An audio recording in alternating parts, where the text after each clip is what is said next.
Salam dan bahagia. Perkenalkan nama saya Zimi Inovasi Baru SPD, calon guru penggerak Angkatan 11 dari Kabupaten Nias Barat, Provinsi Sumatera Utara. Kali ini saya membahas tentang materi, koneksi antar materi, kesimpulan, dan refleksi pada modul 1.1.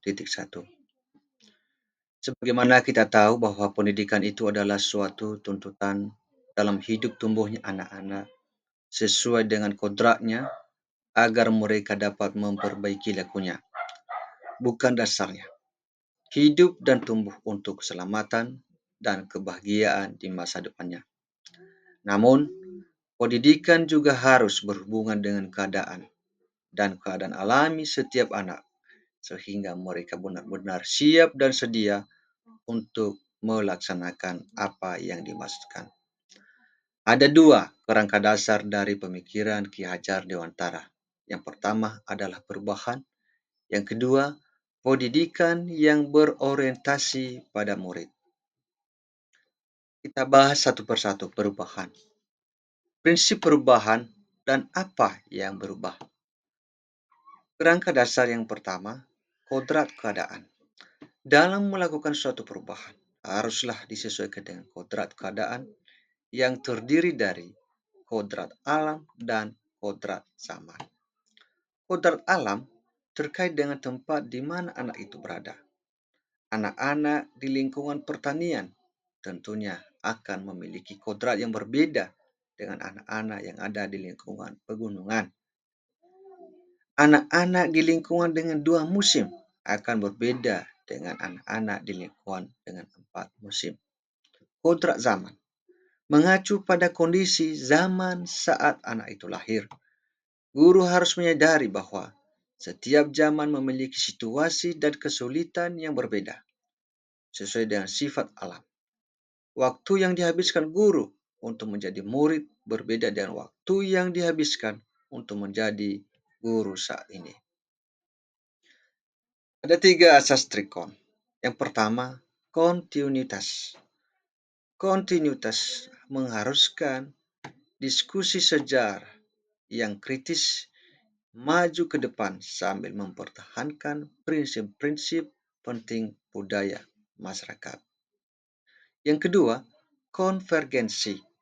Pendidikan harus memupuk nilai-nilai kemanusiaan dan memanusiakan orang, harus memberikan kebebasan kepada siswa dan mengakui keragaman dan keunikan. Yang ketiga, konsentris. Pendidik menuntun murid dengan berdasarkan kepribadian, karakter, dan budaya kita sendiri sebagai pusatnya. Apa yang berubah? Budi pekerti berubah. Budi terdiri dari 3 bagian, cipta, rasa, dan karsa, yang berarti pikiran, perasaan, dan kemauan. Filosofi memiliki kekuatan, olah cipta, olah rasa, dan olah karsa. Serta olahraga harus hadir untuk mengimbangi perubahan ini. Jadi, pendidikan harus holistik dan seimbang. Jika itu dilakukan dengan benar, akan tercipta kesempurnaan moral yang akan menghasilkan generasi muda yang bijak. Oleh karena itu, kebijaksanaan harus menjadi tujuan dari semua disiplin ilmu. Yang kedua, dari pemikiran Ki Hajar Dewantara adalah pendidikan yang berorientasi pada murid. Pendidik dan pendidikan harus memperlakukan siswa dengan hormat. Dengan kata lain, semua tindakan dilakukan demi kepentingan pendidikan siswa, baik sekarang maupun di masa depan. Pendidik dalam melaksanakan pendidikan haruslah berprinsip pada budi pekerti, baik di dalam kelas maupun di luar kelas, dengan berasaskan trilogi pendidikan. Apa itu? Yaitu 1. Ing ngarso sung tulodo. 2. Ing madio bangun karso. Dan yang terakhir, tutwuri handayani. Apa artinya? Di depan menjadi teladan, di tengah membangun semangat, di belakang memberikan dorongan. Kesimpulan dari refleksi ini, Bapak Ibu, sebelum mempelajari modul 1.1 tentang pemikiran Ki Hajar Dewantara, pembelajaran yang saya lakukan hanya sebatas transfer materi pelajaran saja. Saya menganggap ketuntasan dalam penyampaian materi lebih penting daripada memahami karakteristik murid. Biasanya saya hanya melihat nilai murid hanya dari aspek kognitif saja. Misalnya saat mereka mengerjakan soal berupa tugas atau ulangan harian. Jika nilai murid sudah mencapai KKM, dinyatakan bahwa pembelajaran sudah berhasil. Selain itu, saya pun beranggapan bahwa murid hanya sebagai objek pembelajaran, sehingga pembelajaran terpusat pada guru atau menggunakan metode teacher center. Sebelumnya saya tidak memperdulikan apakah murid sudah benar-benar paham dari apa yang saya ajarkan atau tidak, karena fokus utama saya lebih ke tercapaian materi.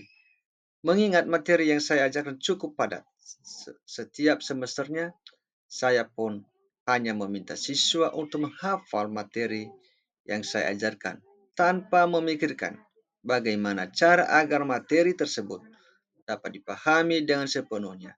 Sehingga saya pun sering merasa gagal dan mengeluh jika banyak murid yang tidak tuntas setelah melakukan evaluasi. Setelah saya mempelajari modul 1.1 tentang Ki Hajar Dewantara, saya menyadari bahwa apa yang saya pikirkan dan saya lakukan selama ini tidaklah tepat. Seharusnya saya melakukan proses pembelajaran secara menyeluruh, bukan hanya aspek kognitif saja, namun juga afektif, psikomotor, spiritual, sosial, dan budaya murid, bukan sebagai objek pembelajaran, melainkan subjek pelajaran. Artinya, murid memiliki kebebasan berekspresi, mengemukakan pendapat, dan berkreasi sesuai dengan metode atau mode pembelajaran dan media yang tepat. Guru seharusnya sebagai fasilitator. Dalam proses pembelajaran, guru pun harus ikhlas penuh kesabaran dengan segala ketulusan hati agar terwujud pembelajaran yang menyenangkan dan berpusat pada murid. Selain itu, saya harus mempelajari karakteristik murid, karena setiap anak dilahirkan unik dengan kelebihan dan kekurangannya masing-masing. Saya harus menghargai setiap karakter murid, memberikan kesempatan untuk mereka tumbuh sesuai dengan kodratnya. Untuk membuat kelas saya mencerminkan pemikiran Ki Hajar Dewantara, langkah pertama yang saya lakukan adalah berusaha sebaik mungkin untuk menjadi teladan, berbudi pekerti yang baik bagi siswa. Saya melakukan penilaian awal untuk mengidentifikasi atau mengetahui karakteristik, kondisi kompetensi, kekuatan, dan kelemahan model belajar peserta didik.